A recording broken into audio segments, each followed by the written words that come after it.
नमस्कार। खेत खजाना में आपका स्वागत है। आज 8 अक्टूबर है और दिन है शुक्रवार।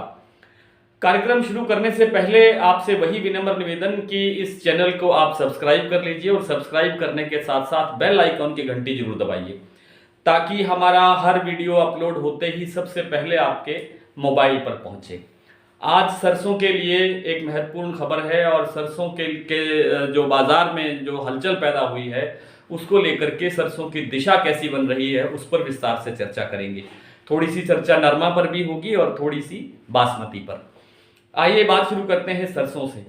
8 अक्टूबर का दिन जैसे ही आज उदय हुआ और 9 बजे का टाइम हुआ तो एकदम से एक खबर आई टीवी चैनल्स के ऊपर कि सेबी ने यानी भारतीय प्रतिभूति एवं विनिमय बोर्ड ने, जिसको शॉर्ट में सेबी कहा जाता है, सेबी ने एनसीडीएक्स पर यानी जो वायदा बाजार है सरसों का, उसको सरसों को वायदा बाजार पर प्रतिबंधित कर दिया, बैन लगा दिया। यानी अब से जो नई एंट्री है वो नहीं होगी, नया कॉन्ट्रैक्ट नहीं होगा, नई परचेजिंग नहीं हो सकती। केवल आप सौदे को एग्जिट कर सकते हो, निकल सकते हो, सौदा काट सकते हो। और इसका प्रभाव ये हुआ कि एकदम से एनसीडीएक्स पर जो आज कारोबार चल रहा था उसमें वायदा जो है 8030 तक पहुंच गया, नीचे 8030 तक पहुंच गया। और ये था अक्टूबर का वायदा और करीब करीब 8125-30 के आसपास पहुंच गया था नवंबर वायदा।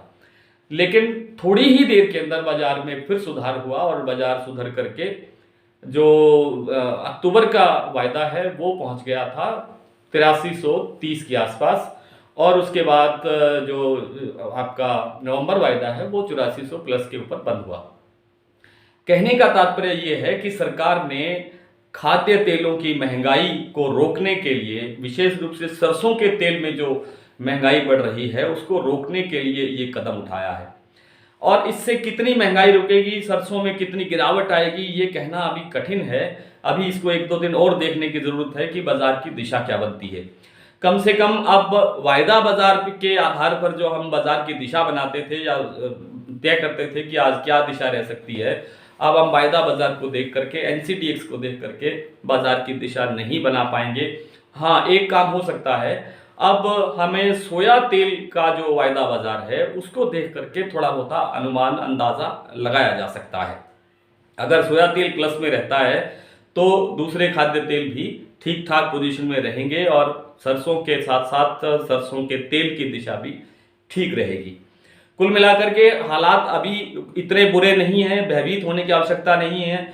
बाजार में कोई बड़ी गिरावट नहीं है, यानी हाजिर बाजार में कोई बड़ी गिरावट नहीं है। 100 रुपए से लेकर के 125 रुपए तक का बाजार की मंडियों में असर पड़ा है और इतना असर सामान्य दिनों में भी कभी कभी होता है, क्योंकि बाजार में अगर थोड़ी बहुत गिरावट या थोड़ी बहुत तेजी नहीं होगी तो कारोबार नहीं होगा, व्यापार नहीं होगा। तो घबराने की आवश्यकता नहीं है। ऐसे लगता है कि ये जो बाजार में गिरावट आई है, हाजिर बाजार के अंदर कुछ दिनों के अंदर बाजार में सुधार होना शुरू हो जाएगा।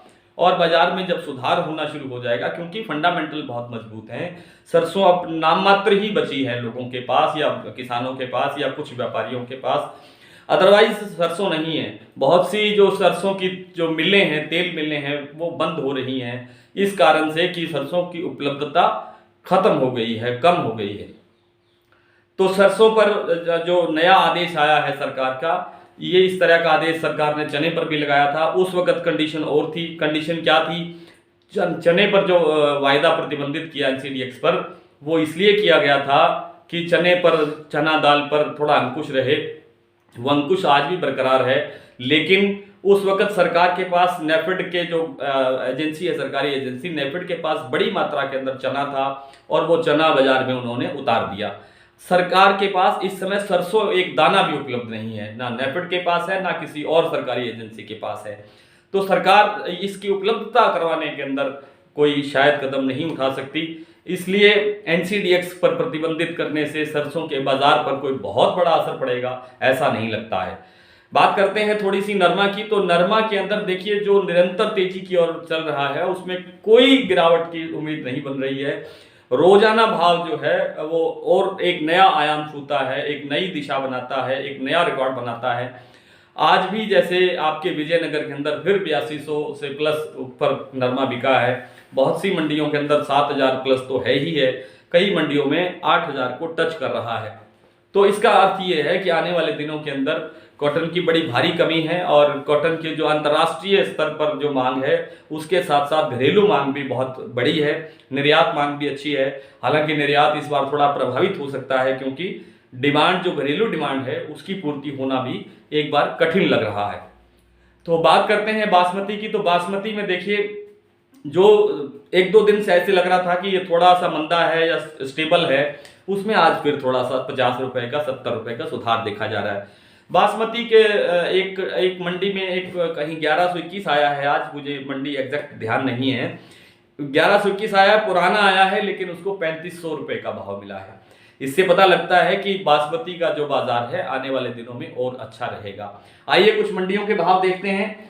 आज भरतपुर में सरसों रहा है 8150 रुपए, 8150, और जयपुर में 8575, कोटा में 7650, बारा में 7750, दादरी में जो ढीरी का रेट है वो है 7660 और जो मील का रेट है वो है 8150।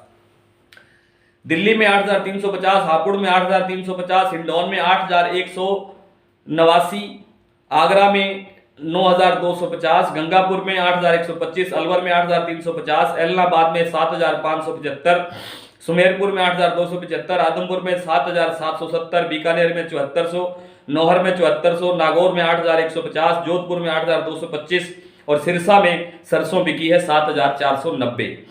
नरमा बिका है एलनाबाद में 7600 प्लस और आदमपुर में 7706, सिरसा में 7625, विजयनगर में 8201, कालावाली में 7450, हनुमानगढ़ में 7600, रावतसर में 7600, पीलीबंगा में 7600, सूरतगढ़ में 7625, बठिंडा में 7425, भादरा में 7450, नागौर में 7900, बीकानेर में 7700।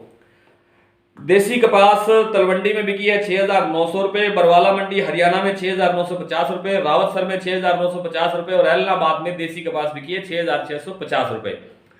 1509 आज तरन तारण में भाव रहा है 3199, रादौर में 2850, अलीगढ़ में 3010, कोटा में कोटकपूरा में 3185, बुलंदशहर में 2971, गन्नौर में 2951 और गन्नौर में ही आज पुराना 1121 आया है जिसे 3501 रुपए का भाव मिला है।